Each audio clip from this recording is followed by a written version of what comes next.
Welcome to Turning Hard Times to Good Times. I'm your host, Jay Taylor, and as usual, I'm speaking to you from the borough of Queens in New York City. It is the first day of November 2022.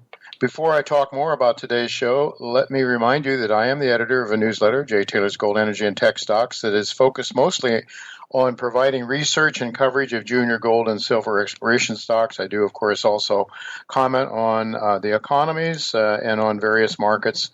And certainly refer to the guests on this show very often in my newsletter as well. You can go to miningstocks.com to sign up for my letter. We like to also promote Chen Lin's letter, What is Chen Buying, What is Chen Selling? Go to chenpicks.com if you're, especially some very exciting biotech stories that Chen covers.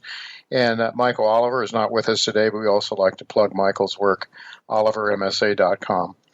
I want to thank all of you for listening to the show, making it one of the more popular shows in the Voice America Business Channel, and also encourage you to send along whatever comments you have to questionsfortaylor@gmail.com, questions, the number 4, taylor@gmail.com. Also, we, of course, want to thank our sponsors. They make this show possible. Our sponsors are Irving Resources, Novo Resources, Gold Bull Resources, El Oro Resources, Rena Gold Mining, and Timberline Resources. Is America facing its second Fed-created depression since 1913? Well, that was the title to my newsletter that was sent out to my subscribers yesterday. A picture is worth 1,000 words, they say. Unfortunately, since this is an audio format, I can't show you a very important picture that was displayed recently by Lance Roberts in an interview that he did with Adam Taggart on Adam's Wealthion channel. But let me explain it to you since you can't see it. I'll do the best I can to give you the picture in fewer than 1,000 words. The chart shows a dramatic rise in consumer credit starting in 1959, which, as I recall, as a very young person then, very few people in America took on any credit unless it was to perhaps a bank loan to buy a house. And even then, most very large down payments were put into that house, or maybe to buy a car. So for bigger purchases, some people borrowed money directly from the bank. Even then, it was required. The banks then often would require co-signers, somebody to back up the initial payer. I can recall as a young lad, in fact, when my father bought a house, I think the price was around $17,000 or $18,000 in Dalton, Ohio, back in those days. And my Uncle Paul, local farmer, had to co-sign that note. And of course, the bank was looking at Uncle Paul's farm and the value of that farm as a means of paying if my father couldn't pay. The point is, back in the 1950s, Americans didn't borrow any money other than to help finance some of those major purchases that I just noted. During the 1960s, well, that was the first time that people started using credit cards, and then only to pay back whatever they owed every month. People didn't run up big lines of credit and never pay them back, as people do these days. So the chart that Lance Roberts shows started with zero consumer credit in 1959, which is pretty much I think if you put all the total credit on a chart, it would be hard to see the amount back in 1959 compared to where we are today. But that went from essentially zero credit per capita to $13,796 per capita per U.S. citizen or U.S. persons at the present time. Now, that wouldn't be a big deal, except that from about the year 2000, consumer income and savings began to decline, and then immediately after the financial crisis, per capita income and savings for average Americans no longer supported their cost of living. In fact, as the chart shows, the gap between real disposable personal income and savings is now plunging way below the cost of living that we're talking average per capita average, the per capita situation in America. And of course, we are not even beginning to talk about federal debt, which is also skyrocketing, so that the average debt American citizen now owe is $93,754. I just checked the debt clock a little while ago before coming on the show.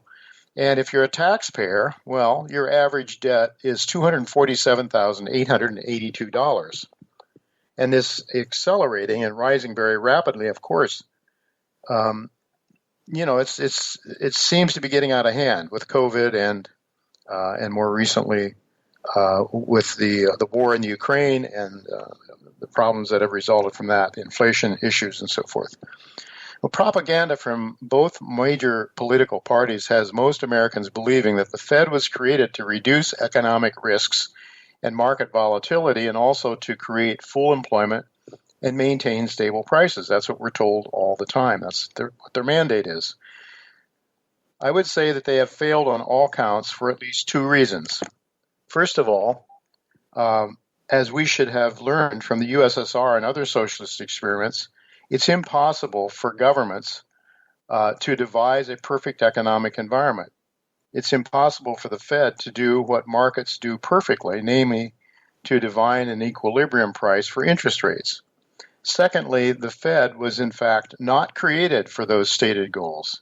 It was created by and for the benefit of its shareholders, the money center banks and the wealthy elite that controlled those banks, such as the Morgans and the Rockefellers and other elites of that day back in 1912, 1913. The 2008-2009 financial crisis served as an inflection point for our country as the Fed came to the rescue of its shareholders, the money center banks. And so as the Fed created hundreds of billions of dollars out of thin air to protect the banks and other major elites of our society, a threshold point was reached where incomes and savings on average per capita reached the point where they no longer support the living standards of a major portion of the American citizenry. And so millions of Americans sought to make up this gap. They are doing so now by borrowing even more money, causing an even greater acceleration of total debt to GDP. Then a decade later, as just noted, COVID follows. We get the COVID problem, and then we have the extremely destructive sanctions placed against Russia.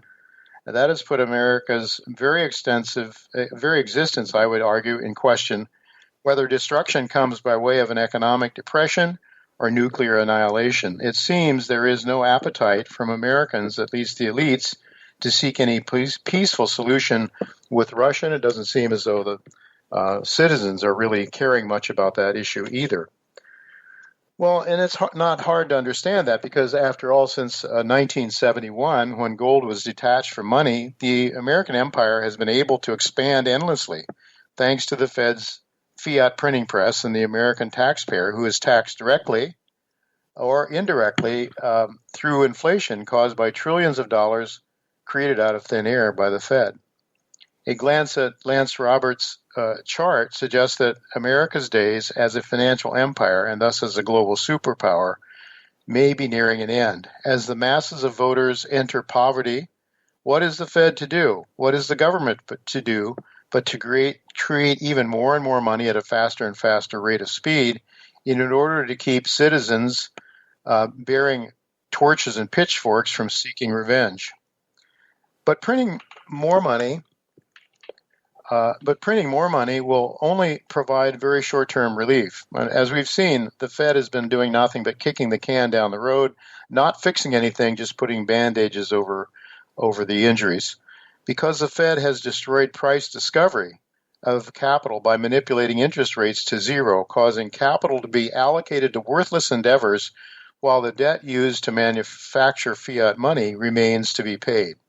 So now the amount of new money that must be created to generate $1 of new GDP has been, the amount of new money that must be created to generate a new dollar of GDP has been increasing rapidly, but in fact is doing almost no good. In fact, you can argue now, I believe, that each dollar that's created actually does more harm than good because of the debt and the inflation that is resulting from it. Well, suffice it to say that when money costs little or nothing at zero interest rates, capital is misallocated into endeavors that are non-economic. Because the Fed has lowered rates for decades on end, poverty now sits on our national doorstep. Where does all this place gold and our gold share investments that we talk about on this show so frequently? Well, according to Bob Hoye, who will join me in the second part of today's show, we are getting very close to the time when gold and gold shares will enter a multi-year bull market. He is especially bullish on the junior gold exploration stories like those that sponsor this show, like Timberline Resources. It's a company that you will hear more about in just a few minutes when we come back from our first commercial break. Some of you may be familiar with a company named Snowline Gold. It is one of many gold exploration stories in my newsletter that I believe are on to a world-class gold discovery. And there are many others besides Snowline. There are several others that I'm really bullish on. Timberline being one of them, and as I said, we'll be hearing from Timberline in just a minute or two.